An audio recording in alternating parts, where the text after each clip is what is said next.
The Canadian dollar could be under further pressure this week as traders look to see what the Bank of Canada signals about interest rate hikes and how job creation held up during February. Currency and stock markets will also be looking to see how an automated series of steep government spending cuts is being implemented and what progress Italy is making in forming a new government following inconclusive results from an election last week. The central bank makes its next announcement on interest rates Wednesday. No one expects the central bank to change its key rate from 1%, but it could make subtle changes in the language of its statement about its interest rate intentions down the road. At its last meeting in late January, the Bank of Canada indicated that interest rate hikes are likely further off than previously thought and lowered its economic estimates. That was enough to push the loonie below parity with the greenback, where it has stayed ever since, falling to an 8-month low. And economists don't expect it to rise above parity anytime soon.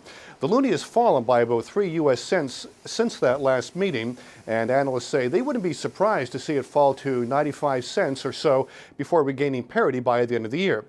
The other major piece of Canadian economic data comes out on Friday when the February jobs report is released.